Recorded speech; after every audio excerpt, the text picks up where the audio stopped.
Hello সিনেসাইনবাসী, বেশ দেরি হয়ে গিয়েছে।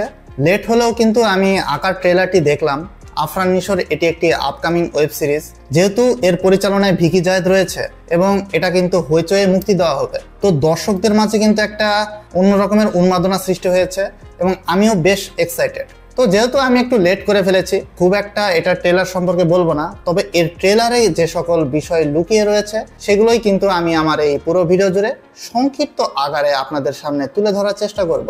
তো এটার গল্পের বেস কিন্তু আমরা ট্রেলার দেখে কিছুটা হলেও বুঝে গিয়েছি যে আবুল কালাম আজাদ নামের একজন তরুণ যে গায়ক হতে চায় এবং শিল্পী মনা তার মন। তো সে যখন অডিশন দিচ্ছিল তখন সবাই দেখছিল যে তার ভিতরে কিন্তু তেমন কোনো প্রতিভা নেই, সে শুধুই গান গেয়ে যাচ্ছিল। তো জাজদের কাছ থেকে সে রিজেকশন পায় এবং পরিবারের কাছেও সে একজন অপ্রিয় ব্যক্তিতে পরিণত হয় এবং এক সময় পরিবারের আর্থিক অনটনের কারণে ডেলিভারি ম্যানের কাজ করতে শুরু করে দেয়। তো এ পর্যন্ত কিন্তু ঠিক ছিল, কিন্তু হয়তোবা এমন কিছু এই গল্পে ছিল বা এমন কোনো ঘটনা ঘটে যে কারণে সে কিন্তু মানুষের অবহেলা আর নিতে পারছিল না।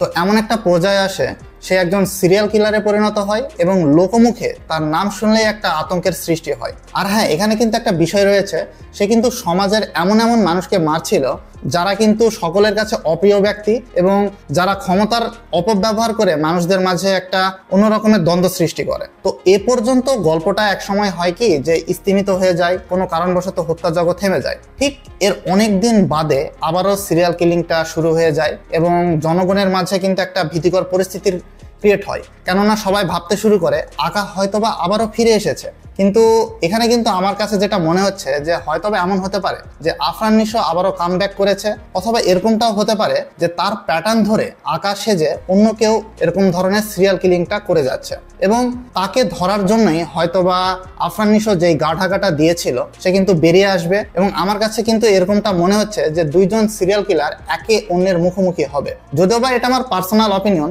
তবে এ ধরনের ওয়েব সিরিজে কিন্তু একদম সাধারণ ঘটনা হয় না, অনেকটাই টুইস্ট এবং টার্ন লুকিয়ে থাকে এবং বড় ধরনের ক্লাইম্যাক্স কিন্তু আমরা শেষ পর্বে গিয়ে দেখতে পাই। আর হ্যাঁ, এখানে কিন্তু একটা বিষয় যে আফরান নিশো যখন একজন সিরিয়াল কিলারে পরিণত হয়, আবুল কালাম আজাদ থেকে আঁকাতে পরিণত হয়, তখন সে কিন্তু বিভিন্ন ধরনের অস্ত্র ব্যবহার করতে দেখা যায় তাকে, যেমন ধরেন হাতুড়ি কিংবা কোনো ধারালো অস্ত্র।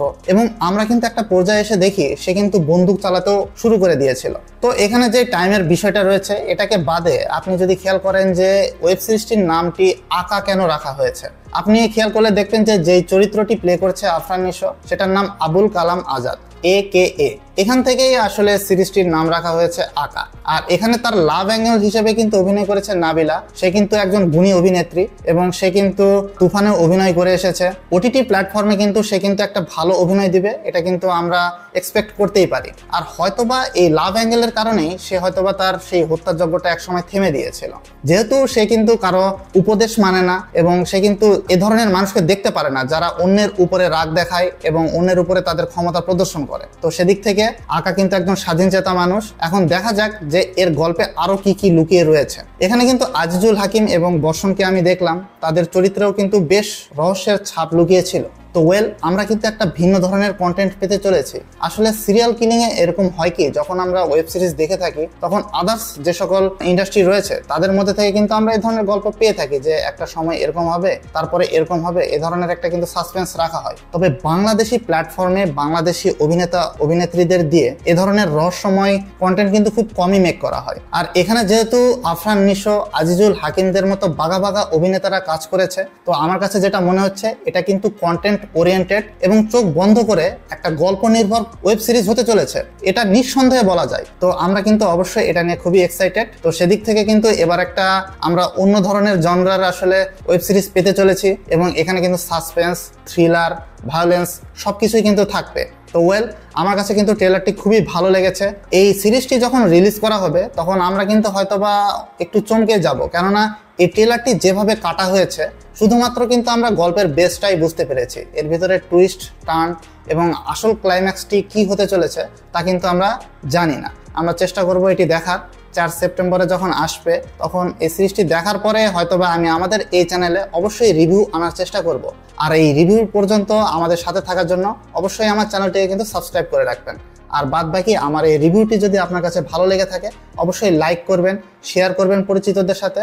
আর হ্যাঁ বন্ধুরা, যারা আফরান নিশোকে ভালোবেসে থাকেন তাদের কাছে এই কন্টেন্টটি কেমন লেগেছে এবং বেশ কয়েকটি মুভি ব্লকবাস্টার দেওয়ার পরে একটা ওয়েব সিরিজে সে অভিনয় করছে এ সম্পর্কে যে কোনো মতামত অবশ্যই কিন্তু নিচের কমেন্ট বক্সে জানিয়ে দেবেন। তো ওয়েল ফ্রেন্ডস, আজকে এই পর্যন্তই।